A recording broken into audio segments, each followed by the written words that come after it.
Hey, it's Mr. Everman here, and today we want to talk about population pyramids. Population pyramids are some of the best graphic visualizations of the population trends of a country.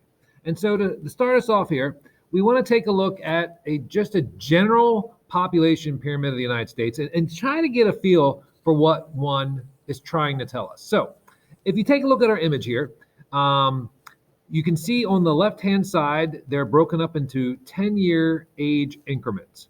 And then when we take a look at the actual pyramid itself, the bars, you can see those bars going from 0 out to 5 in the red pinkish section.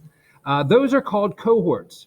Those are 5-year gaps. So those two 5-year gaps make up the 10-year gaps that you see on the left-hand side. So the first cohort would be 0 to 4 years old, and then the second cohort would be 5 to 9 years old, and so on. Males in a population pyramid are always on the left, and women, females, are always on the right. So one way you can always remember that is females are always right. Okay? So that's the general structure of a pyramid. When we think about, again, males are on the left, women are always right.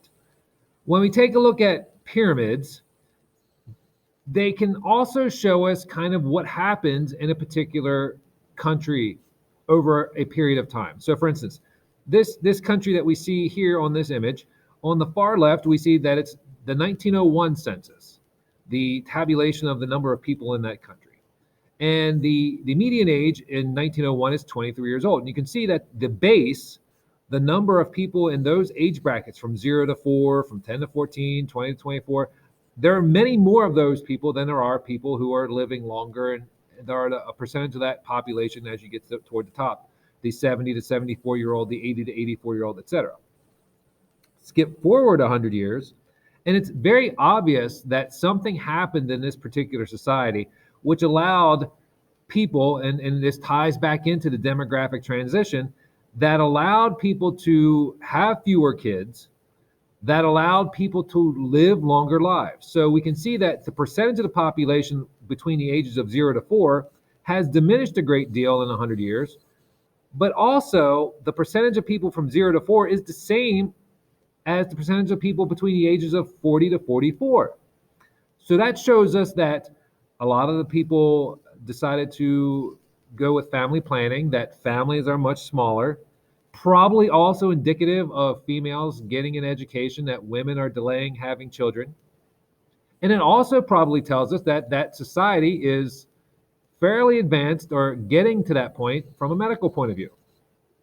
Let's skip ahead another 100 years, so 2101. Instead of 2001, the median age being 30, but now in 2101, the median age is 45. Now this country is really in a good spot. As you can see, from 0 to 4, now we're looking at the country on the far right, from 0 to 4, those cohorts are just as wide as people from 70 to 74. What that is saying to us is that there are just as many 3-year-olds as there are 83-year-olds. There are just as many 14-year-olds as 74-year-olds. And you can see that here. That is a very good sign for society to show that it's very modern, that it has fairly equal distribution of rights between males and females, that it has a good good living wage earning potential, that the medical system is pretty solid. That's what it shows us. Now, let's tie this back to the demographic transition. So a stage 2 country would be one that we take a look at on the left-hand side, a country with rapid growth. That would be a country in stage 2 of the demographic transition where we have a lot of births, and we start to see the declining death rate. Now, we're not seeing that here in Kenya yet. So the high crude birth rate is very indicative here in the population pyramid map of Kenya.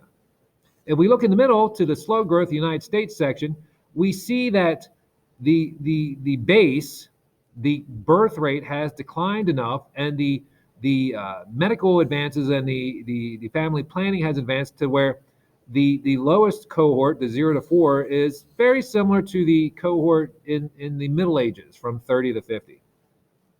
That is indicative of a late stage 3, early stage 4 country.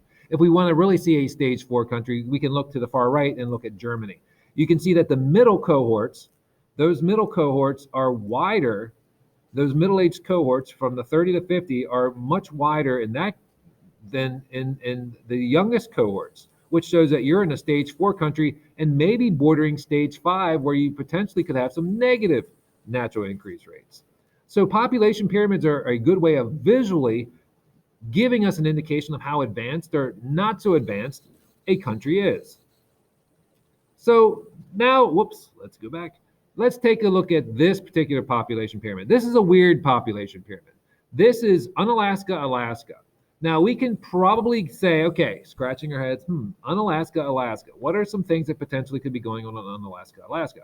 We're thinking military base. Look at the number of males compared to females. Look at the age brackets of the males versus the females. The young versus the old, the middle-aged versus the young. So that gives us an indication of what's going on in that town. Could also be some kind of oil industry in Alaska. That's pretty common. So you could have a lot of people working in the oil industry. So that's one way that we can use a population pyramid to try to guess what's going on in that particular town. Now, if you take a look at this cohort, the biggest cohort is from ages 20 to 24. So, and then if you look at the cohort right below that, from approximately 15 to 19, or excuse me, 16 to 20. And then look at the cohort right above the 20 to 24. I'll give you a moment. Think about it. So what type of towns would have a lot of people between the ages of 15 and 25 or 15 and 30? If you guessed college town, you're right. This is actually Lawrence, Kansas, the home of the University of Kansas. Again, let's take a look at the cohorts from age 0 to age 90 and look at the number of people in the 60 to 90 range. What do you think? What kind of place is this? If you guessed retirement community, you're correct. A lot of old people. Where would there be a lot of old people concentrated? In a retirement community. This one happens to be in Naples, Florida. Now, let's take a look at the world. This country has a very, very wide base.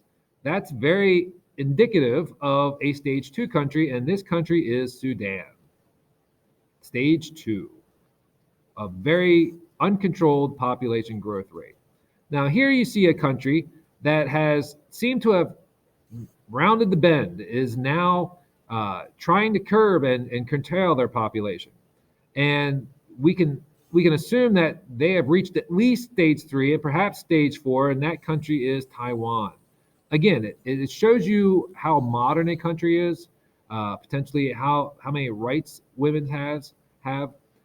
Again, let's take a look at this population pyramid. You see a big boom, and then you see kind of a recession in births, and then you see kind of another mini boom, and then another recession in births. This is at least a stage 3 and a stage 4 country. This is Canada. This country, a couple of things that I want you to reveal to you about this. Take a look at the 10 to 14 and then 0 to 4. You see a great dip. So the birth rate has declined rapidly. You take a look at the tippy top. You see ages of males 80 to 84, 85 plus. You see a lot fewer males and females. And this is Russia in the year 2000. And if you take a look at the top of that population pyramid, you get a good feel for the impact that World War II had on this particular population. You can actually see the scars of warfare there. So population pyramids are a great way for us to analyze the population structure of a country and also the population history of the country. We can actually connect this to demographic transition and try to guess, is it a stage 2, 3, 4, or potentially stage 5 country? It is just one of the more important aspects or the more important skills that you will have in this class, is to be able to look at a population pyramid and really try to interpret and understand what they're saying. Have a great day.